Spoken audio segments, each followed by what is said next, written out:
introduction to you. She's our wonderful editor, and perhaps we QR codes? I'll put some in. I first met Teresa and Stuart way down in Canterbury many years ago, and discovered that we actually lived only about 20 miles away from each other.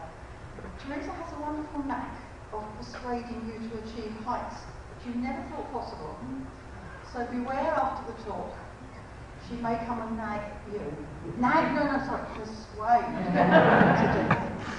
She persuaded me that I could produce a website. I said no, I couldn't. She said yes, you could. I did. I had to have some help, and she is my mentor. So hands off, she's mine, okay? Fine.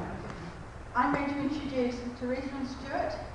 They were winners, 2 times winners yesterday, so with their blogs and their books. So today she's going to talk about publicising your study. In fact, 7 ways to publicising. Teresa, thank you very much.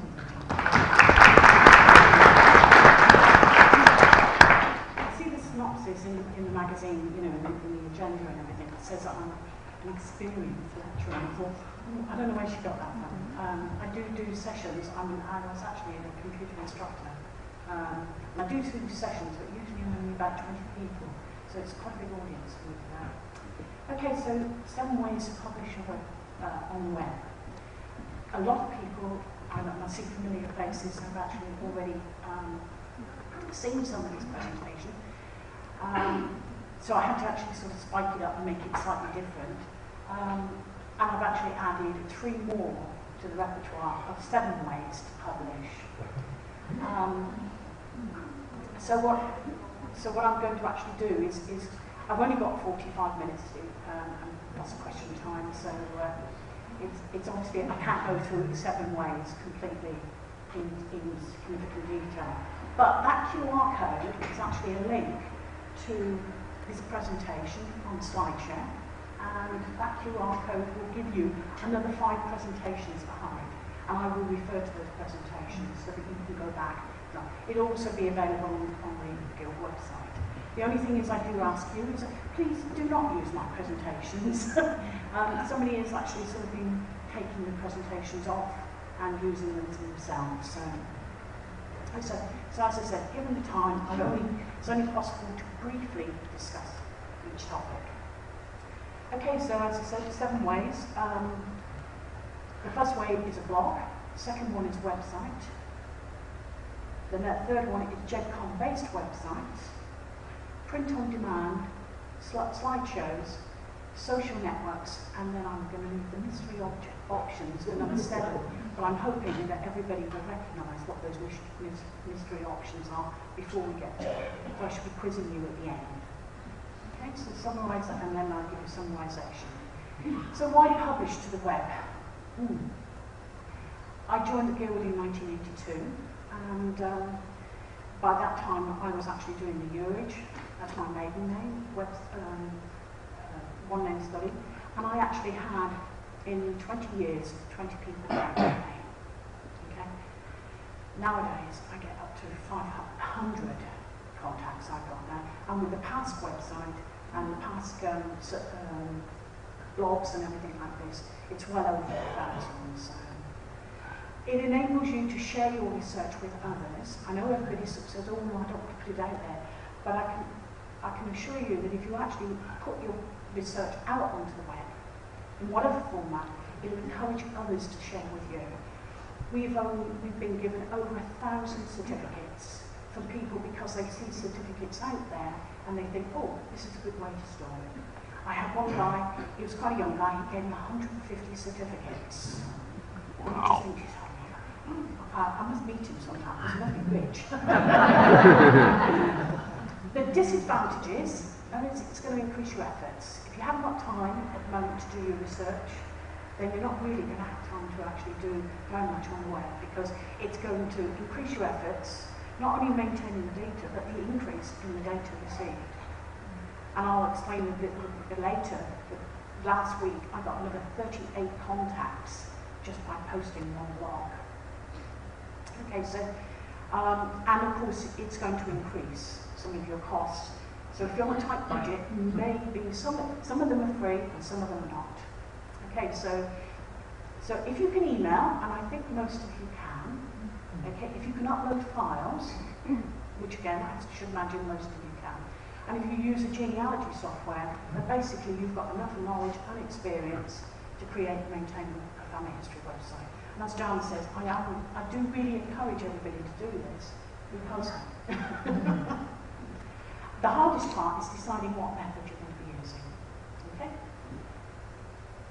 And as I've said to you already, I've given you 7 different options, and I'm going to briefly outline each option, and then in addition to that, I'm going to give you some example websites, so that you can go back and look at the particular ones, including obviously a lot of the guild websites, not the guild website, but the guild members' websites. And also I'm going to give you an evaluation of each option. Now the evaluation is going to be based on technical skills. How much skill do you need? You know, if you've got a computer, I mean, to do a website in most circumstances is quite challenging. It's a large learning curve.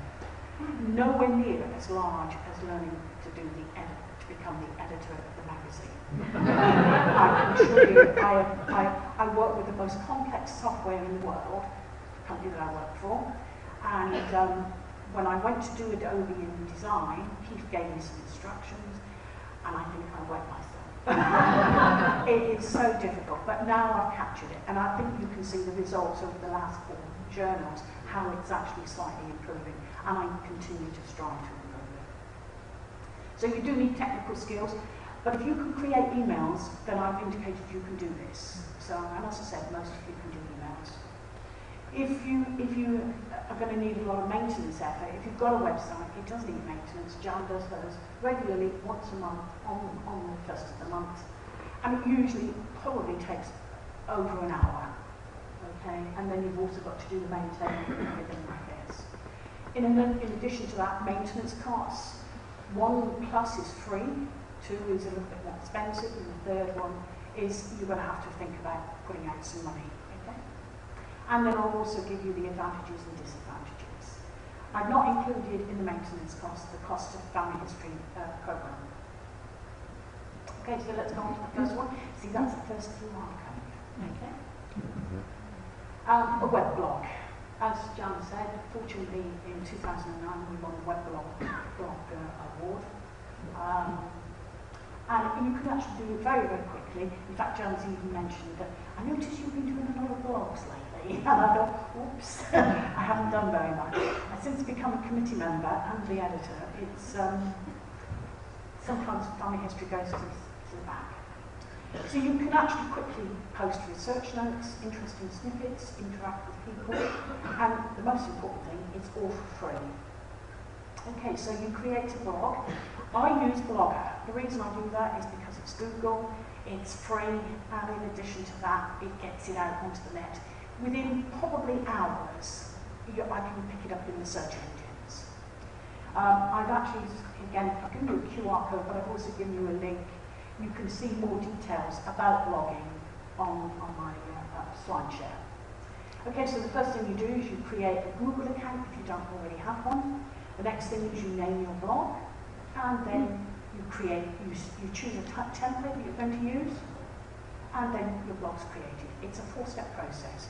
You can do it within, if you know what you're going to actually call it, and you know what template you're going to do, then it's less than 30 seconds. Okay? So let's have a look at our blog and the layout. We've actually included a photograph from our one-name study family reunion, okay? And we had 212 people attend. Stuart said we'd get 50, I said maybe 70, 210 turned up that day. You can have as I said, a standard photograph you can put right at the top of the page. You can also include photographs quite easily into the blog. So in this case, what's happening is that somebody has given me a quite extensive, about 100 people she gave me the information on. It was an American family, and this was one of the photographs, and I felt that this needed to go into the blog because it draws people into the blog. In addition to that, you can actually put links in quite easily. It's just like doing a link in an email or anything like that. You just put a link in. In addition to that, I've also used an add-on or a gadget, as they call it, and that add-on enables me to have a subscription option so that people can put their email in, and then as soon as I've updated the blog, it automatically goes to them. In addition to that, I've also got, obviously the Guild Award there, and then we've also got in here a slideshow that's going to actually Picasa. We've got a web album in there, so that as somebody's on the website, it will change every 30 seconds, give you another picture. And then in addition to that, you can also do links. Statistics. Now, I never looked at statistics until I started putting this together, but I was intrigued. 924 people read the blog last month. And it actually then tells you which particular blog that they were looking at.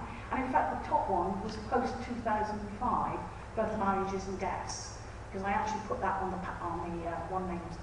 one name blog, and obviously people came in and had a look at it. In addition to that, it also gives you where it's coming from. In fact, I can see 42 of them have come directly from the website, so that's good. Statistics, well, 369 of those 924 came from the UK, United States, France. The United States was quite high, 242, and then it went on to Germany, Russia, Ukraine, Sweden, and it was quite interesting. And of course, in Sweden, Pask is the Easter. It means Easter. So there's quite a lot of people who are looking for Pask, but they were actually looking for something to do with Easter.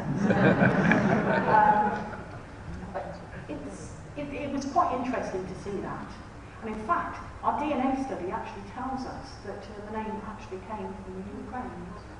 So somebody was obviously knows about that. So the blog, just to summarise, it's free, it's very little maintenance, it's as much as you want to do or as little as you want to do, and as I said, it's free, and it's nothing technical, nothing more than an email. Okay? And it's very easy to use, as I said, it's very customisable. In fact, lots of us have already got blogs, and none of them look the same. Okay, so it's, as I said, it's very customisable. Moving on. Oh, and then there's some here. And in fact, Joe, I was amazed because I actually had yours in my presentation from a couple of years ago. The Fitzhenry family history. You've got a very good blog there, so I put that one in. The cruise, obviously, Debbie's got a stunning blog, and there's a couple of others there.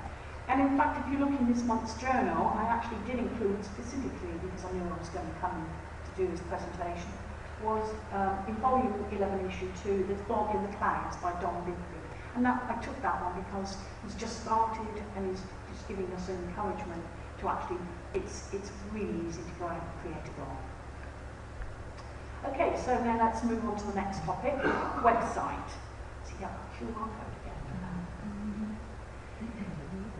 I've taken the Urich one, but I have to be honest, as I said, since I've become editor and also on the committee, the Urich is sort of, it's because it doesn't get enough sort of people coming to me about it. Whereas on the Pask one, we get a lot of inquiries. On average, about 3 to 4 new people a week. Okay? So how do I do it? I have a front end, which are static pages, and they've got very little change in them. In fact, I've even taken the date off the front page. On the Pask one, I have the date today, when the last update was done. So those static pages stay very, very, once I actually set them up, I didn't actually do anything else.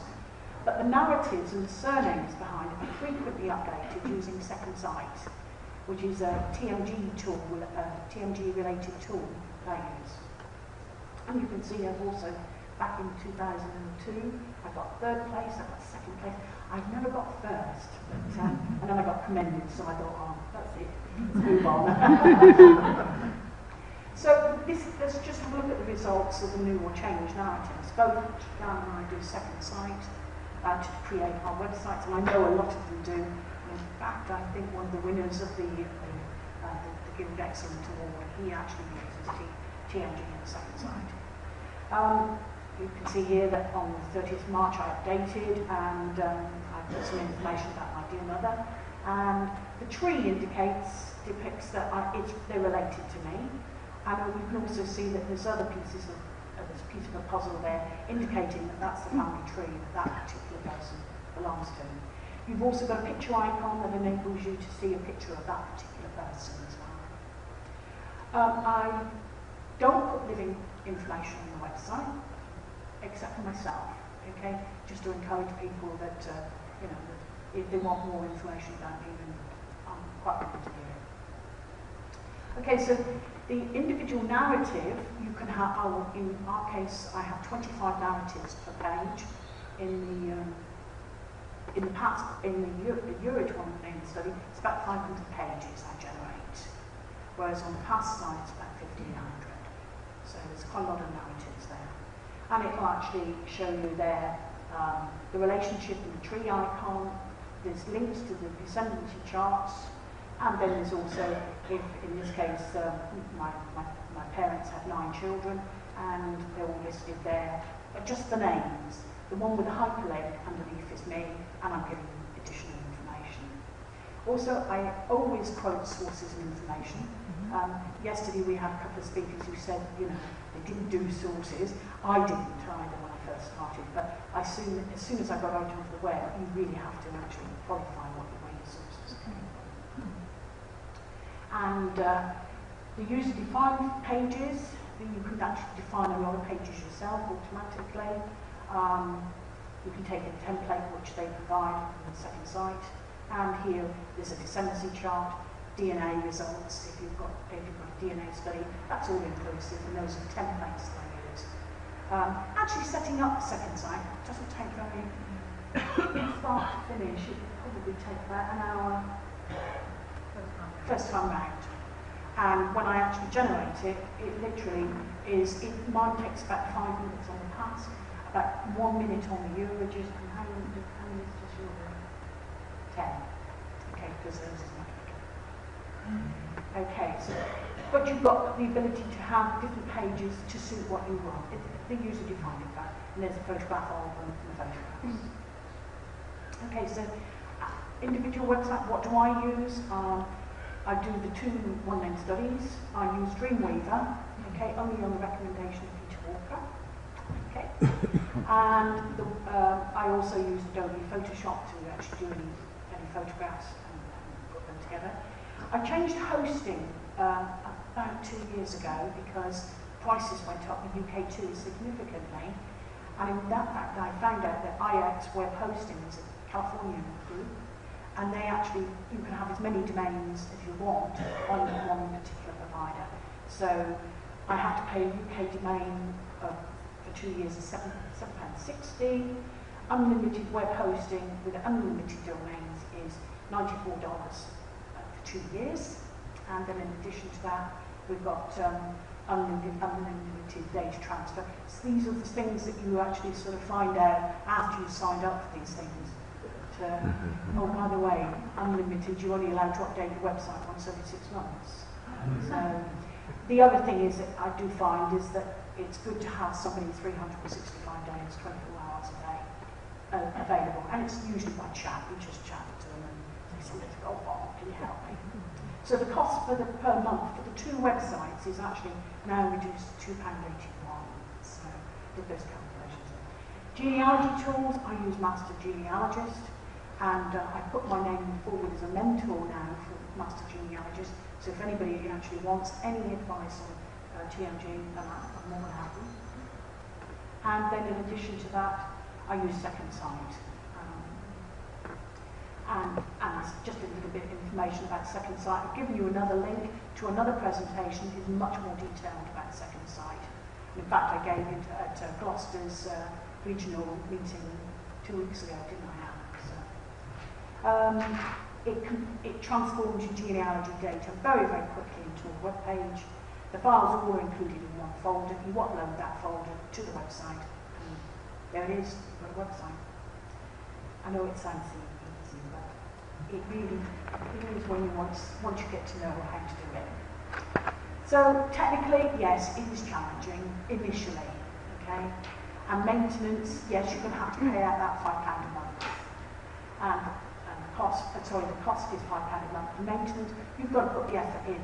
But my advice to you is don't choose a website that needs an awful lot of continual maintenance, because you'll end up not doing research and having to maintain a website all the time. So it's better to do your research and then have something that will generate it very easily. Okay, so moving on. Web links here. I have to say, let's have a look at the wiki, the One Name Study website. There's some excellent information on the website, on the wiki. In addition to that, you can also look at alternative methods.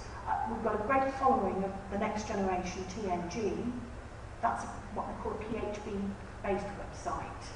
And that basically means you can upload a JEDCON and then it'll create the website for you. Okay? There is also PHP JEDView, which is it was free, but you have to actually pay some maintenance for it. And they've got a very good forum there.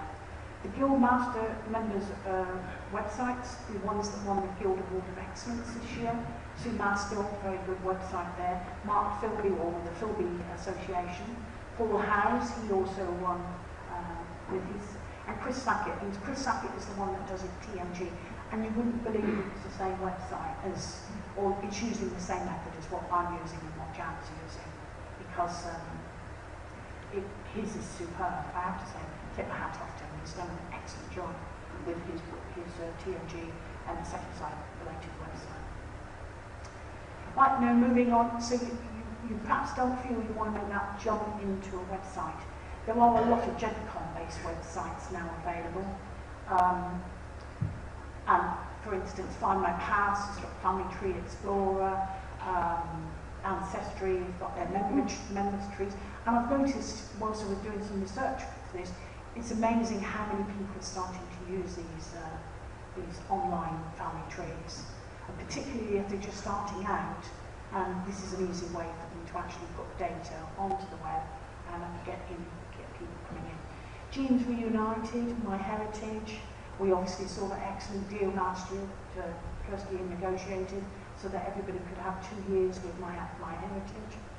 And Family Search has also got a resource file, which just needs to have a JEDCON, and there's some others.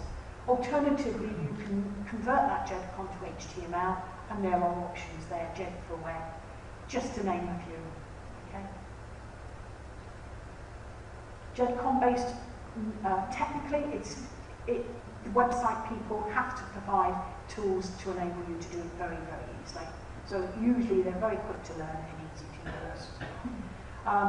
The HTML converters can easily incorporate it into your own website, so you've got narratives at the back end of it. It also shares your research with other people and encourages them to actually share with you. And I can't tell you how excellent that's been. My Heritage, they've got an excellent frequently asked questions section covering most of the questions. And the disadvantages for this, some sites are very difficult to change or delete data once you've provided it. So do look to see how you can take it off at a future date if you wanted to.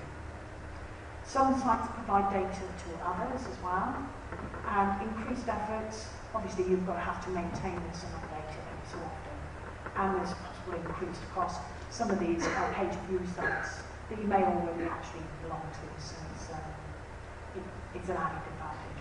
Again, I'll give you some more information on this particular one on a presentation I gave a couple of years ago. So again, slides 28 to 58, so you've got 30 more slides that you can look at in that particular presentation. Print on demand. Now, Colin Elf, in fact, he gave a presentation, it must be about 4 years ago. Yes, and also we did publishing seminar, didn't we? And I gave one on the web, I think, and the blog, and you gave one on books. And it inspired me so much that I went out and I've done 4 books. It's ready for past family history. So I was very, very interested in. You use a publisher, don't you? But we're using what we call print on demand. Has anybody heard of print on demand before? Quite a mixture of handle. So hopefully you can normally put in. Okay, so print on demand, it's actually sometimes mistakenly referred to publish on demand. Okay? But print on demand is basically where you actually go to a website, upload your document, your book, or your document, or your photos, etc., and then they print it for you. Or you can put it on their website and they will sell it for you. At a little bit of a cost, but it's very, very much. It means, I think when I did a Eurage book, many years ago, I used Oxford Press, but I had to actually buy 100. And in fact, the wiki book, Ken's clip was telling us today, the wiki book, you actually bought 4,000, was it? 4,000.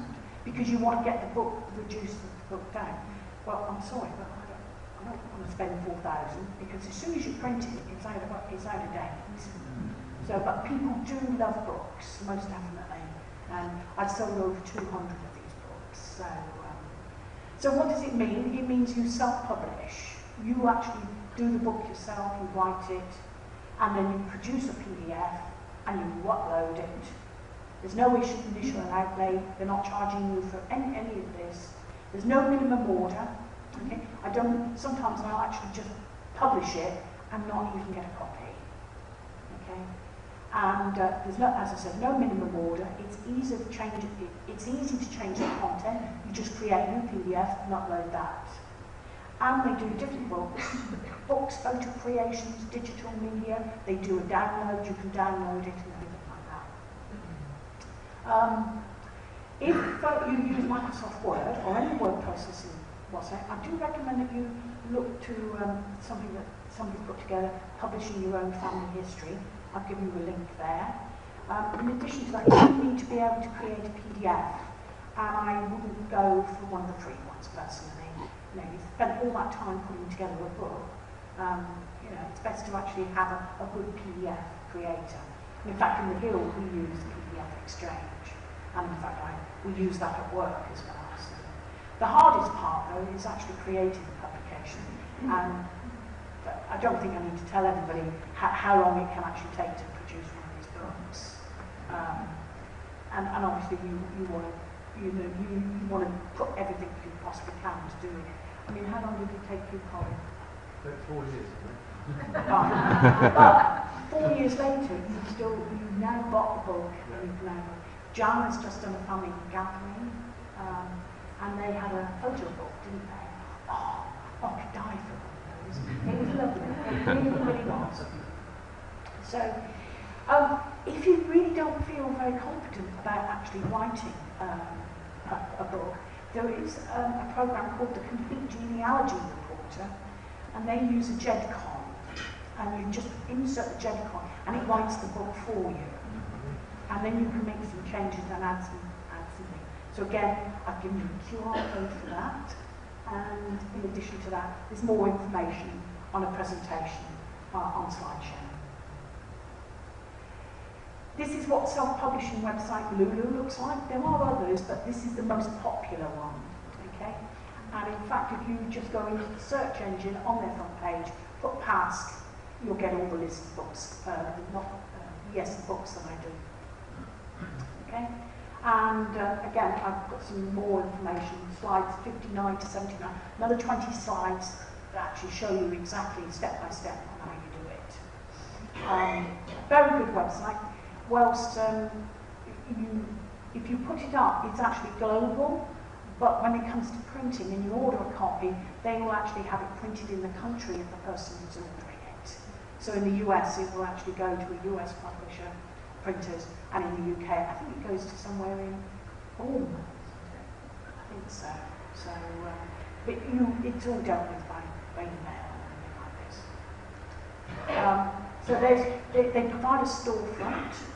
Now, if you don't charge any, or you don't put any extra charge on the revenue for yourself, they won't actually make any charge at all. They just charge you what it is to print that document. Okay, so it's really good. And if they do make a charge, they take, I think, 10%. Okay, so it's very, very, very. It's really good. And then they will advertise it for you. Then they will sell the book. And then every so often I get a revenue check. Not very big, but it's revenue, and that goes into our DNA fund, in fact. So that's what the storefront looks like. And it also gives you a book cost calculator. Okay? So in this case, I've actually ordered a standard paper, because you can have different weights and everything within the paper. I've also asked for a paperback. Okay? I don't think I'll get that. but these are paperbacks. Okay? It's also A4, because obviously in the US you can have different sizes. And it's also what they call perfect bound, and that means I can actually put down on the spine the actual name of the book. And it's 184 pages, one of them, so it actually costs to print £4.84. So it's a lot more expensive than FlexPress, but I don't have to pay anything, and the person who's purchasing it is actually paying for that. So that's always really good. And I always advertise that the new book is out, and I try to do it just before Christmas. And it's amazing how people love to see themselves in the book form. Okay, so technically, it's using the website is easy. You just upload the file, and there you are. Maintenance, yes, it is high maintenance because you're going to have to correct it every so often. But I have to do it in sequence, because if not, Mom will say, you've not done my book for ages. And I said, well, Suffolk's next, or Lincolnshire. So, but when I retire, hopefully I'll have a chance to do a lot more. I've got 54 trees. No, they say that it doesn't work that way. So finding more to do on the committee trees. Horrible feeling. So the advantages, it's very affordable, easy to it's an easy way to get a book into print without the hassle of finding a printer and then also finding something to... They'll even actually market it for you at a price, okay? And then in addition to that, it's easy to change the content because you've got it and you can change the Word document. Except for next time I do the books, I will be using Adobe Publisher or Adobe InDesign. Having learnt it now for the last 6 months, I can do a book now on that. There are also other self-publisher printers available, and if you want a printer, FlexPress, absolutely superb. I sent the journal off on Monday morning, uploaded it onto the website, and Tuesday sort of noise came in with a post, and I thought, what's that? And I looked it up, and I thought, I don't know what this is. And of course it was the draft of the proof version of the next day, so it's really, really good. And there's also Parchments of Oxford. You'll often see them at shows and everything. They're quite often there. Disadvantages, hardest part is creating the publication. Okay, but I've given you a link if you want to use something that will generate it all for you. It's a very good option, and you do need some effort to actually update it. Okay, next one, slideshows. I've actually referred several times to ShareNet. Now, ShareNet is the one I use, and it's the #1, and it's used a lot by the professional side of people who are doing presentations. We use it a lot at work to actually get out and publicise it. So, slideshows. There are several, to name a few, but I do use SlideShare.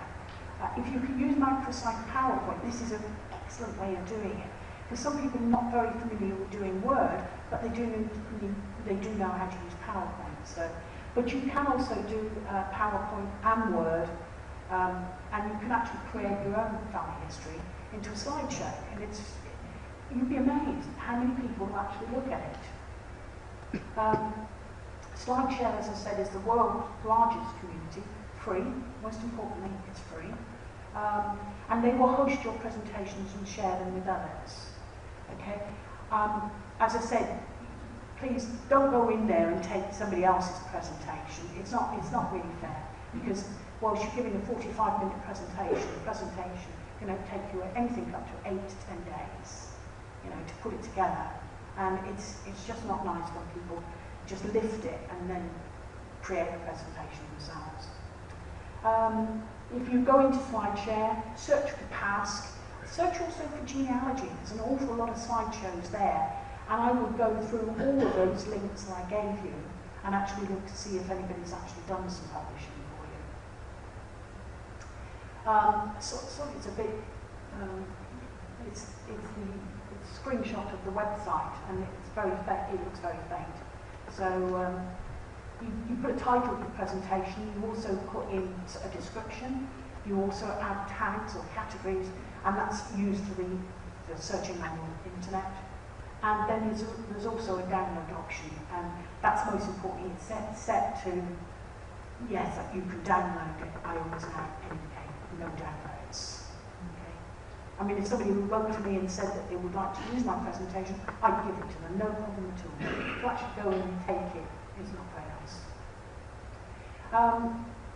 So what does the presentation look like? It enables you to share it with an email link. You can also put it onto Twitter, Facebook, or Blogger. You can also save it for favourites for future, and then in addition to that, edit presentation, and then the presentation, and then you can go to full screen mode as well. Very good way of doing it. Okay, so the technical side, if you can do PowerPoint, it's excellent. And the maintenance is, you just upload it, it's there, and the cost, again, it's free. I mentioned to you in the blog that when I found on the internet, actually when I was doing this presentation, I found something on one of the websites, and it's the family of Henry and Elizabeth Pask. They actually went from Lincolnshire over to California. Well, they went quite a lot of places. Unfortunately, I wrote to Shirley Amos, and she actually gave me, and I've given you a link, so you can see what somebody who didn't have very much computer skills actually was able to create it, and she did it in one of the evening classes that they were doing. There's also a very good slide share presentation that's done by Microsoft Office, and that gives you a family history book, so you can actually create a family history book using their template. And then in addition to that, there's also another one that's got family trees, the graphics for family trees that you could actually then use as templates. And as I said, the disadvantage is that you must make sure that people can't copy it. Right, so number 6, how am I doing for time? Social networks, you either hate them or love them. Okay?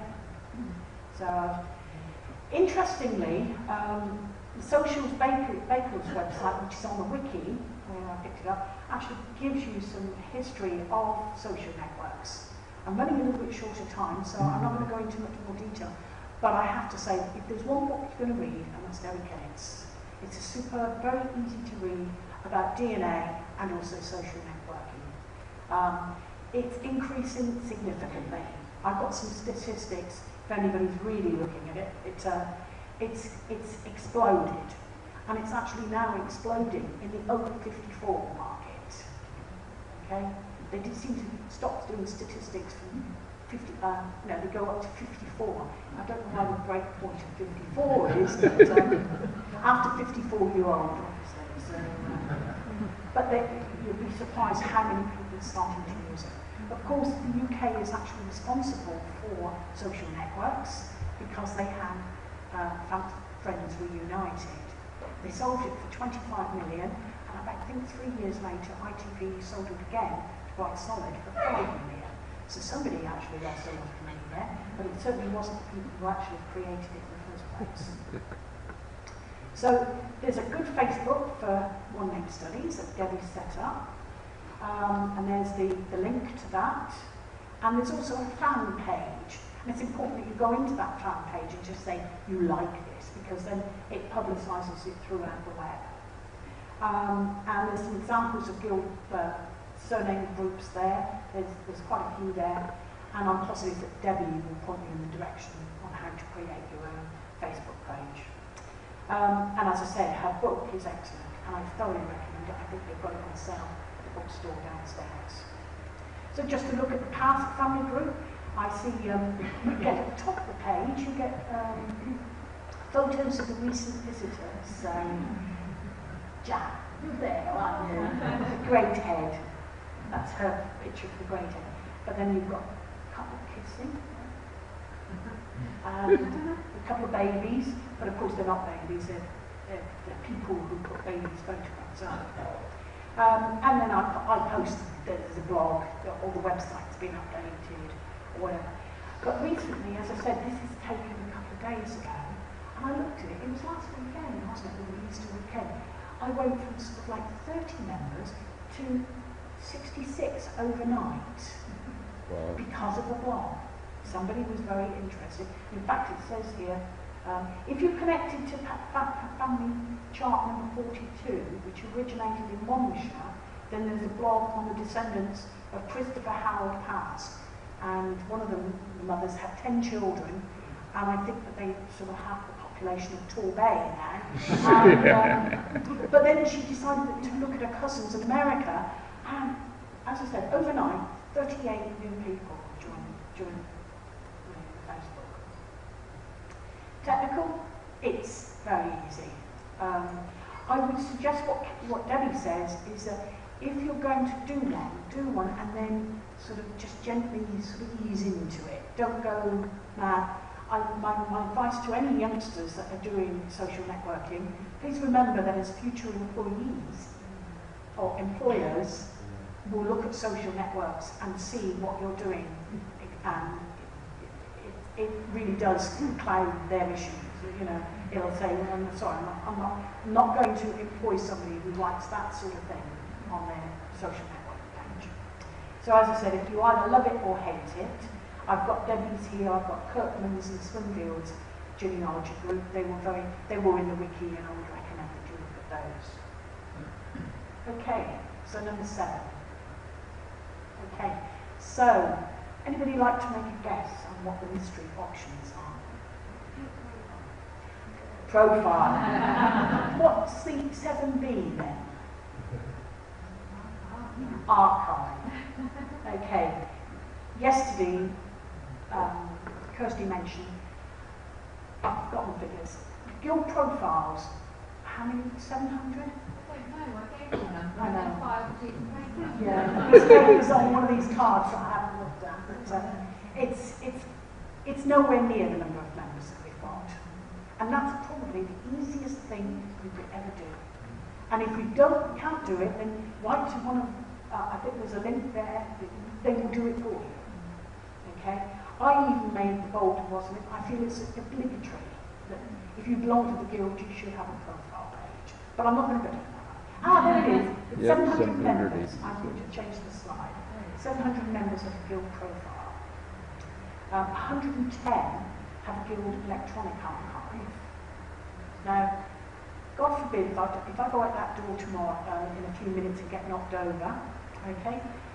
We'll pick you up, then. Well, Guild Electronic Archive has got all births, marriages and deaths from past and the origins. I mean, it's a way that you safeguarding your future here.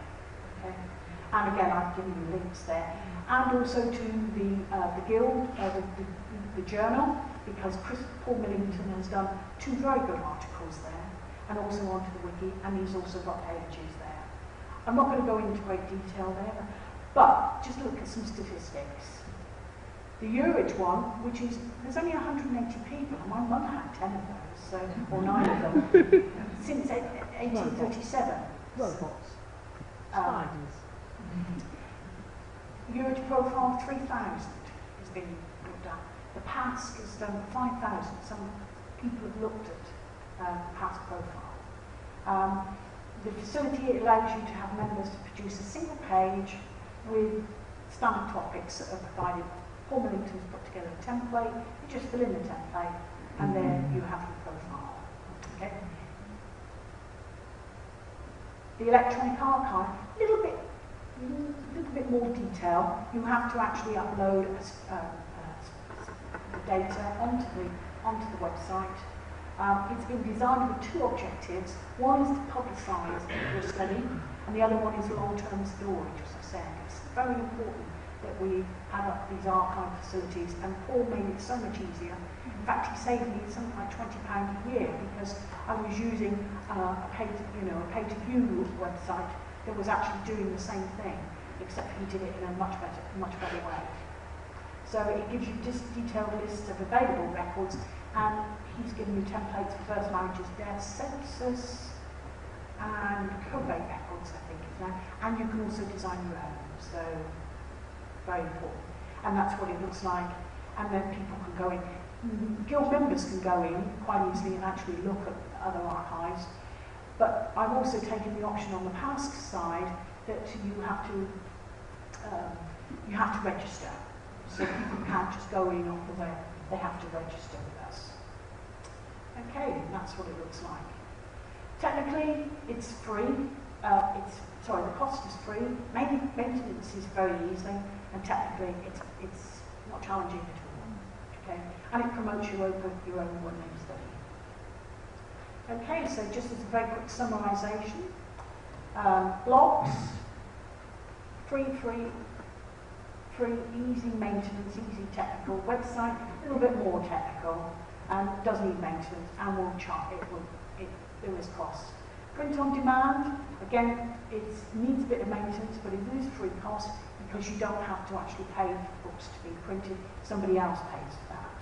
Slideshows free, social networks free, and the guild profile and guild archive free. Okay. I'll give you some links so you can actually have a look at some of my own links there. And then in addition to that, thank you for your attention. And any questions?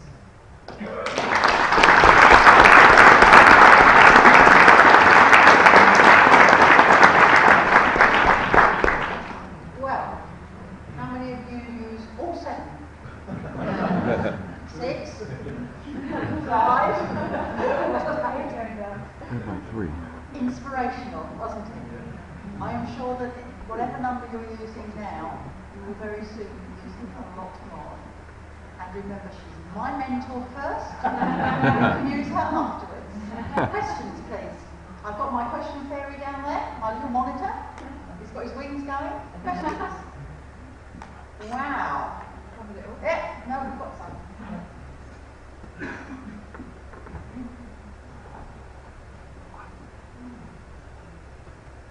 Thank you very much, Peter.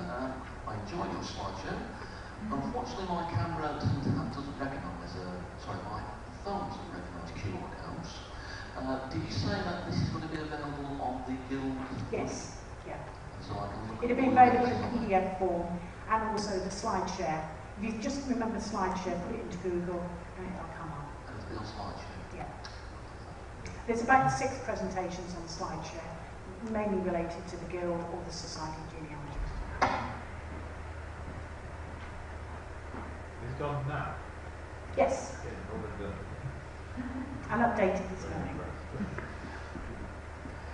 With regard to print on demand, any experience or suggestions with regard to publicising the availability of a book once you've got it there? In my case, what I actually do is I immediately put it on the blog. Okay. And in addition to that, I will try and recruit a leader who will actually provide that information to me, for an update on the book, so they will know that the book's coming very, very shortly. I was thinking, in particular with books, it's obviously going to appeal to some people who don't use these computer things.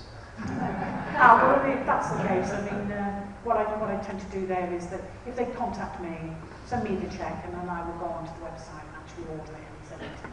We do have a couple of people that like to have the books that don't use computers. More? One over here, please. They're making you run, Rob. Come on.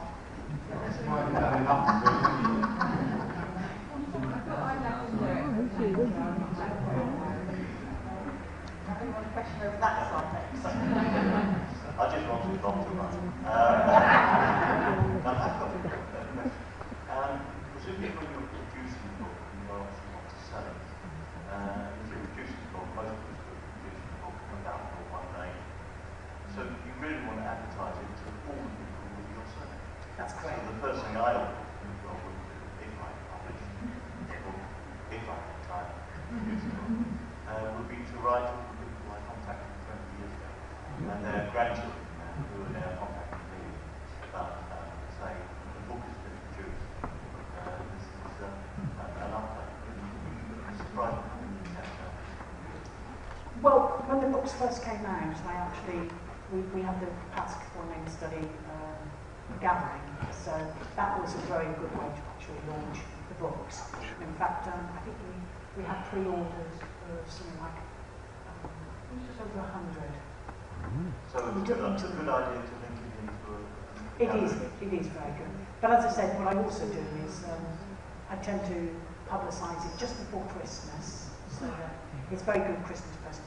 And it also gets people coming back to me and saying, "You've not included me in the book," you know.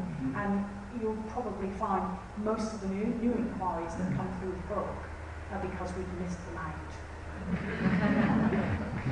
Is that a technical thing you're supposed to do then? I think we can just take one more question and come to it. Then Bob can have the rest. I'm interested that you're talking about living people in these books. How do you get around that? Because you don't get any using on the website. On the books, because it's going to a very limited audience, it's not going out onto the web. It's advertised on the web as a book, but we've also put a clause in there that says that if you do not want to have any information in the book, then please contact us and we'll take it out. But really, in a sense, it's part of family history, isn't it? You want to record this, because if not, it's going to stay on a past database or the Eurage database and never see the light of day. And it just seems, a waste of time doing all that and not actually sort of ending up with a result. But you do put the DNA results on the web. Yes. Yes, but they're numbers. They're just numbers.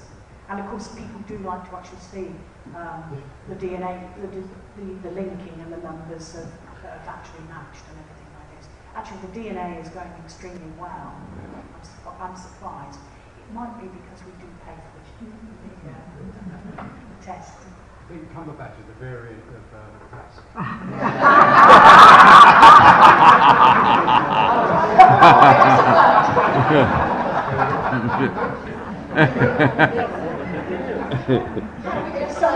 That would be a stretch. Bob Cumberbatch said that the Cumberbatch family is part of the Pask. So we do a DNA test. I think that was a fantastic talk. Obviously, lots of other questions later on. Possibly, I'm sure Teresa will be around. If not, you know a number. Ed is right. Thank you very much, Teresa.